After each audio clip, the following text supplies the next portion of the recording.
Igeret Tchouva, nous commençons aujourd'hui le Perek Tet, page 196. L'Admour Zaken a expliqué dans le Perek précédent en quoi consiste Tchouva Ila, la Tchouva supérieure. Il s'agit de ramener notre Neshama à sa première position, avant qu'elle n'ait été créée, quand elle était en fusion totale avec le divin. Cette situation qui correspond à un état d'esprit différent, qui nous amène à étudier la Torah avec amour, avec crainte de Dieu. Cet amour et cette crainte de Dieu que l'on a développé et révélé par notre réflexion. On aurait pu imaginer que ce retour vers Dieu si haut et si profond aurait pu seulement se décliner uniquement dans l'étude de la Torah, ou bien aurait pu se décliner uniquement par le développement de beaux sentiments d'amour et de crainte. Et nous allons expliquer pourquoi Tchouva Ila, cette Tchouva supérieure, réunit les deux à la fois. Alors je vais commencer dans les mots. Ubi Orainyan. Pour expliquer ce que veut dire Tchouva Ila, comme c'est rapporté dans le Zohar et Tikkunim, plusieurs endroits. Des Bina I Tchouva Ila. Bina, c'est dans les facultés de l'âme, la compréhension. Et c'est ce que l'on va associer à Tchouva Ila, cette Tchouva supérieure. Il dit, Va'em rovet set ala efrochim. La mère couvre ses petits. Je vais encore continuer quelques lignes et je vais reprendre. Dainu, c'est-à-dire, Shayide, Shemit Bonen Bigdulat Hashem B'Makadadat. Lorsque quelqu'un va réfléchir profondément à la grandeur de Dieu. Umolid Meroar Binatot Triluch Musichlim Tuvtam Badat. Et qu'il va développer et faire naître par cette réflexion des sentiments d'amour et de crainte. Kinyan Shenemar, comme dit le Pasuk, Nitzavim, la Havat Hashem Lokecha, pour aimer Hashem ton Dieu, Mishum, Kihu Chayecha, parce qu'il est ta vie. Avec ces quelques mots, l'Admour Zaken a tout dit. Parce qu'il est ta vie. Je vais y revenir tout de suite. Il ne se contente pas de l'amour naturel que chacun a reçu en héritage d'Avot, celui qui est caché au fond de notre cœur, mais il cherche à construire et à développer davantage d'amour et de crainte pour Dieu par sa réflexion. Pareil en ce qui concerne la crainte de Dieu. Canada, comme c'est bien connu, alors lorsqu'il construit ses sentiments d'amour et de crainte par sa réflexion, alors on va appeler ça à Emrovet Set Alefrochim, la mère qui couvre ses petits. Je vais reprendre ce que vient de dire ici l'Admour Zaken. L'Admour Zaken cite l'expression qui dit à Emrovet Set Alefrochim, la mère couvre ses petits. C'est une expression qui établit la relation directe entre la mère et ses petits, ça veut dire entre la compréhension bina, que j'obtiens par l'étude au sujet de la grandeur, de la puissance de Dieu, et les midot, les sentiments d'amour et de crainte pour Dieu que je vais développer. En d'autres mots, il est question d'un amour et d'une crainte de Dieu qui sont motivés par une étude profonde de la Torah. Tchouva Tata consiste à prendre la décision d'obéir et de ne plus désobéir. Mais Tchouva Ila consiste à avoir une approche différente, à développer un autre état d'esprit. Et dans ce nouvel état d'esprit, pratiquer les mitzvot et étudier la Torah. Et il s'agira donc d'étudier la Torah pour connaître Dieu davantage, construire par son étude et ses réflexions des sentiments d'amour et de crainte. Cet amour, cette crainte de Dieu que je vais construire par ma réflexion vont être d'abord intellectuels, puis ils vont parfaitement intégrer les sentiments, et on va vivre avec cela, vivre avec ces sentiments. L'Admour Zaken précise, en quelques mots, quel était l'esprit de Tchouva Ila, quelle est l'approche de Tchouva Ila, de cette Tchouva supérieure. Il dit Kihu Chayecha, parce qu'il est ta vie. Ça veut dire que on peut pratiquer Torah Mitzvot par obligation, par soumission. Dieu veut que j'accomplisse telle et telle mitzvah. Ou bien, on peut accomplir Torah Mitzvot parce qu'on sent que c'est vital. Il y a un pasuk dans Dvarim qui dit Ve'atem advekim b'Hashem Elokechem chayim kulechem hayom. Vous qui êtes attachés à Dieu, vous êtes vivants. Quand je ressens que Torah Mitzvot c'est vital, je ne me contente pas de pratiquer Torah Mitzvot. J'essaye aussi de diffuser le judaïsme autour de moi. Si je vois quelqu'un tomber dans la rue, il est en train de mourir. Je ne dis pas c'est comme ça, c'est la vie. Il y a des gens qui meurent tous les jours. Au contraire, je vais essayer de l'aider par tous les moyens, je vais tenter de le ranimer moi-même. Je vais au moins appeler les secours. Mais je ne reste pas là insensible à le regarder mourir avec tristesse. Je réagis pour essayer de l'aider, parce qu'il s'agit d'une question de vie ou de mort. C'est une question vitale. Eh bien, quand je vois quelqu'un qui ne pratique pas encore Torah Mitzvot, je ne vais pas dire non plus, c'est comme ça, c'est la vie. Il y a des juifs pratiquants et des juifs moins pratiquants. Au contraire, je comprends que c'est vital. Alors je vais essayer au moins de lui parler. Je vais lui proposer de faire ne serait-ce qu'une mitzvah. Je ne peux pas rester là insensible, parce que je ressens et j'ai compris que Torah et Mitzvot, c'est vital.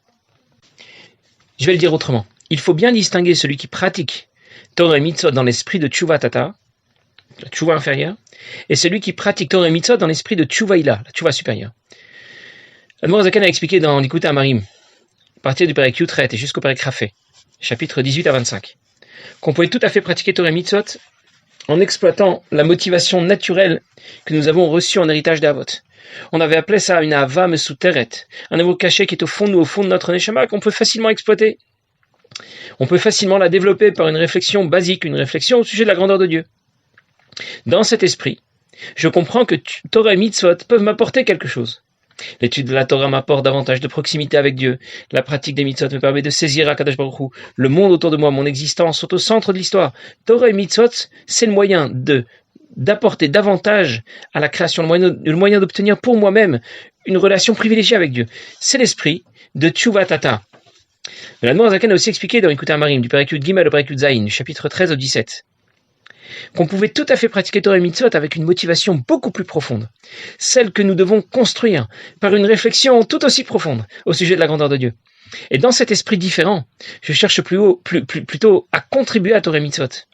J'aimerais me rendre utile au projet de Dieu, au projet que Dieu a dans la création. Le monde autour de moi et mon existence sont au service de Dieu, au service de l'étude de la Torah et de la pratique des Mitzvot. Ça, c'est l'esprit de Tshuvaïla. Je vais vous donner un exemple plus concret. Deux personnes accomplissent la même mitzvah, la mitzvah de tzedaka. Ils ont gagné un certain bénéfice. Et ils vont donner 15 à 20% de leurs bénéfices à la tzedaka. Mais pas dans le même esprit. Le premier dans l'esprit de Tshuva Tata. Qu'est-ce qu'il pense? J'ai gagné beaucoup d'argent. Grâce à Dieu, Baruch Hashem, bien sûr. Mais c'est moi qui ai travaillé tout de même. C'est moi qui me suis levé tôt le matin et qui suis rentré tard le soir. Hashem me demande de donner la tzedaka. Je veux bien accepter. Je veux bien donner aux autres un peu de mon argent, un peu de cet argent qui m'appartient. Parce que je suis bon et généreux. C'est une mitzvah importante. Et il donne la tzedaka. Le deuxième est dans l'esprit de Tshuvaïla. Et lui, il pense, Hachem m'a envoyé de l'argent à transmettre à ceux qui en ont besoin. J'ai tellement de chance qu'il m'en laisse une partie pour moi. Même si c'est la plus grande partie. Dieu est trop bon et généreux avec moi. En plus, c'est l'occasion de participer à son projet, de me rendre utile à Akadosh Baruch Hu. Et en plus, je lui suis très reconnaissant de me laisser 80% de cette somme. Les deux ont accompli la même mitzvah, mais le premier dans l'esprit de Tshuva Tata et le deuxième dans l'esprit de Tshuvaïla. Il y a une histoire qui raconte qu'un certain chassid, à l'époque, au tout début de l'année Siout, avait l'habitude de donner l'intégralité de sa paye au rabbi. Il ne voulait pas calculer combien il doit donner, combien il doit garder. Il donnait tout ce qu'il avait reçu, il le transmettait au rabbi, en lui disant, c'est le rabbi qui décide combien il faut remettre à la tzedaka et qu'est-ce qui doit me rester.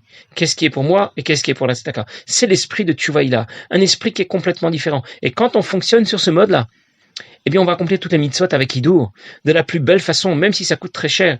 On ne va pas acheter des tefilines ou un loulav premier prix. Même quand on lui propose les plus beaux tefilines, même quand on lui propose le loulav le plus cher, il va demander, vous n'avez pas encore mieux, vous n'avez pas encore plus cher. Ce ne sont pas les vacances ou les voitures de luxe qui l'intéressent. Ce sont les mitzvot de luxe qui l'intéressent. Je te raconte que lorsque le Harizal devait acheter un loulav avant la fête de Sukkot, il n'allait pas discuter le prix. Il prenait tout simplement tout l'argent qu'il avait dans sa poche et il le donnait à celui qui allait lui vendre le loulav. Bien sûr, il n'acceptait pas, il le lui rendait. Mais c'est pour dire que tout ce qu'il avait, il était prêt à le donner dans cet esprit pour accomplir la mitzvah de la façon la plus haute, de la façon la plus belle. Alors nous connaissons maintenant notre objectif, mais où je vais déjà pouvoir trouver une motivation pareille? Et l'Admor Zaken répond, c'est dans la Torah que je vais le retrouver. Et il dit, l'amour pour Dieu dont nous parlons, c'est celui qui établit une liaison de souffle à souffle, d'esprit à esprit. Je vais revenir sur cette traduction. Comme c'est écrit, il m'a embrassé d'un baiser de sa bouche. Les kanoda, ça veut dire qu'on a comparé ici l'amour pour Dieu à ce qui se passe au cours d'un baiser. Il s'agit des médias de toute son âme. Toutes les fibres de son âme. Sechel, midot, levushem, marshava, dibur, maaseh, davka, ukulan, boïbarer. Voilà ce que représente Tshuvaïla. Engager l'ensemble de ce que je suis, avec tout ce que je possède, mon intellect, mes sentiments, les levushim de ma neshama, les pensées, paroles et actions, tous les engager dans la pratique des mitzvot, dans l'étude de la Torah, pour connaître Akadosh Baruch Hu. Daïnou, il donne le détail. Amidot, avid barer. Mes sentiments, mes émotions seront à l'image de celle de Dieu. Maourachum, il est miséricordieux, je le serai moi aussi. Aserel, besiechlo v'chomatoid barer. Mon intellect va rejoindre celui de Dieu. Ou Yuna Torah, comment on réalise cela? Eh bien, quand je vais étudier profondément la Torah, parce que la Torah est l'expression de la sagesse de Dieu. Pren marshava marshavtoid barer. Mes pensées vont rejoindre les pensées de Dieu. Vadibou bidvarachem zoalacha. Et ma parole va rejoindre sa parole, qui est représentée ici par la parole de Dieu, par la halacha. Comme dit le passouk, je mettrai mes paroles dans ta bouche, les paroles que j'ai mises dans ta bouche, et enfin on termine avec l'action, puisqu'on a évoqué la pensée et la parole. L'action, il s'agit du fait de donner la tzedaka pour apporter à ceux qui n'ont rien, ce dont ils ont besoin. Comme c'était le cas au cours de la création, Dieu a établi la création, et à aucun moment les éléments de la création avec quoi que ce soit d'eux-mêmes, c'est Dieu qui leur a tout apporté. Qu'est-ce que l'Admor HaZaken vient de nous dire? L'étude de la Torah va de pair avec le développement de ma motivation, de mon amour, de ma crainte pour Dieu, de mes sentiments pour Dieu. Ça veut dire que je n'étudie pas seulement la Torah pour l'étudier, pour la connaître, mais pour construire ces sentiments d'amour et de crainte. Je vais le dire autrement. Tchouva Ila, cette tchouva supérieure, ça ne veut pas seulement dire étudier la Torah profondément. Ça ne veut pas seulement dire non plus développer davantage d'amour et de crainte pour Dieu. C'est les deux à la fois. C'est étudier la Torah pour développer davantage d'amour et de crainte pour Dieu. L'amour le plus fort, c'est celui qui est représenté par un baiser, par lequel le souffle de deux personnes se rejoignent. C'est l'amour de Dieu dont il est question, celui qui réunit le plus profond du divin, ce que représente le souffle, avec le plus profond de l'homme. En d'autres mots, Tchouva Ila, cette tchouva supérieure, c'est un état d'esprit différent dans lequel ta metsiout, ton existence, disparaît. Tu n'es plus rien. Tu as rejoint Kadosh Baruch Hu, comme avant que ta neshama n'ait été créée. Et dans cet état d'esprit, tu étudies la Torah, tu pratiques les mitzvot, en pensée, en parole, en action. Et il faut ensuite traduire cet esprit différent, plus concrètement. Je vais complètement m'identifier à Dieu. Dieu est miséricordieux. Moi aussi, je vais être miséricordieux. Dieu et la Torah ne font qu'un. Je vais moi aussi étudier la Torah, l'étudier profondément. Je vais étudier la halakha qui est représentée par la parole de Dieu. Je vais penser à ce que Dieu pense. Je vais parler de ce dont Dieu parle. Je vais faire ce que Dieu fait. Qu'est-ce que Dieu fait? Il apporte à ceux qui sont dans le besoin tout ce dont ils ont besoin. Je vais moi aussi donner la tzedaka, begashmiut, beruchaniut, matériellement ou spirituellement à tous ceux qui en ont besoin. Je vais leur apporter l'argent si c'est ce dont ils ont besoin, ou bien les conseils, les encouragements dont ils pourraient avoir besoin dans Torah Mitzvot. Alors je récapitule. Je peux considérer que j'existe, et je vais réfléchir à ce que Dieu peut m'apporter, en quoi ma relation avec lui pourrait être intéressante et bénéfique. C'est Tchouva Tata. Tchouva Ila, la Tchouva supérieure, est un autre état d'esprit. Je considère que Dieu existe. Et je me demande maintenant, en quoi je pourrais lui être utile? En quoi je peux me rendre utile à Dieu dans le projet de la création? Et cet état d'esprit doit se concrétiser dans l'étude de la Torah, dans la pratique des mitzvot, qui seront accomplies d'une façon complètement différente. Tchouva Ila correspond donc à une fusion totale avec Akadosh Baruch Hu, qui est motivé par ces sentiments d'amour et de crainte pour Dieu dont on a parlé. Ça veut dire que toutes mes activités, toutes mes paroles, toutes mes pensées vont être pénétrées par cet état d'esprit différent, celui de Tchouva Ila. Alors je reprends. Au début du Pérek Dalet, Admor HaZaken a posé plusieurs questions. Parmi ces questions, les 3 questions qu'il a posées, la première, c'est écrit dans le Zohar que Tchouva c'est Tachouv-He, ramener le He. Tchouva Tata, ramener le He d'en bas, Tchouva inférieur. Tchouva Ila, ramener le He d'en haut, Tchouva supérieur. Et depuis le Pérek Dalet jusqu'à la moitié du Pérek Ret, l'Admor HaZaken a expliqué ce que voulait dire Tchouva Tata, cette Tchouva inférieure, Al-Pisod, selon la Kabbalah. Depuis le Pérek Ret jusqu'à la moitié du Pérek Tet, il a expliqué ce que voulait dire Tchouva Ila, la Tchouva supérieure. Alors je vais reprendre. Faire Tchouva Tata, c'est prendre la décision d'obéir. Le Marshava Dibour et Maaseh, en pensée, en parole, en action. C'est ce que représente le He d'en bas. Malchut, pensée, parole et action. Ça correspond à ramener sa neshama à la situation antérieure à la faute, comme avant qu'elle n'ait fauté. Tchouva Ila, Tchouva supérieure par contre, ça ne se fait pas.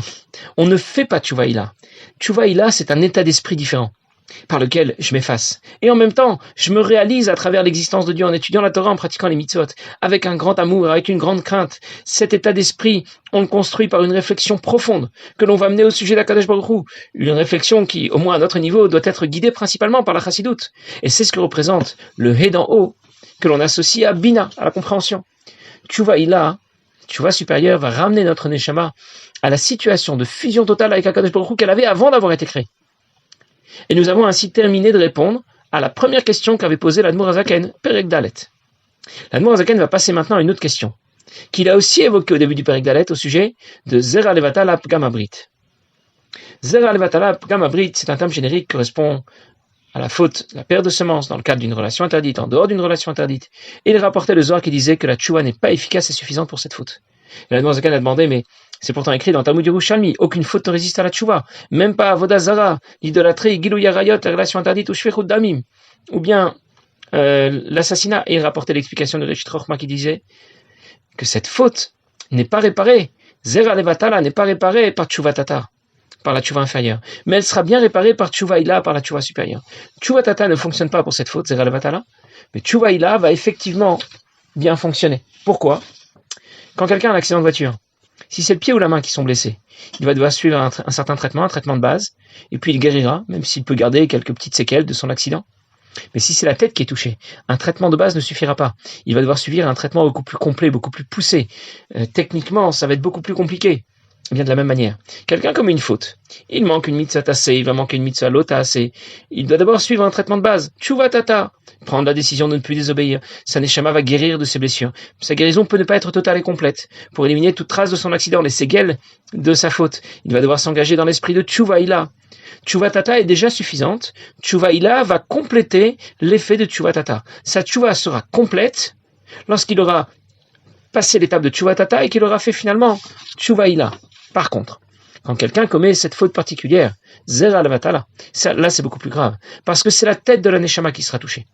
Le traitement de base sera inefficace. Tshuva tata ne fonctionne pas, disait le Zohar. Il faut dès le départ prévoir un traitement plus poussé. Tshuva ila, la Tshuva supérieure. Dans ce cas, Tshuva ila n'est pas une mesure de complément.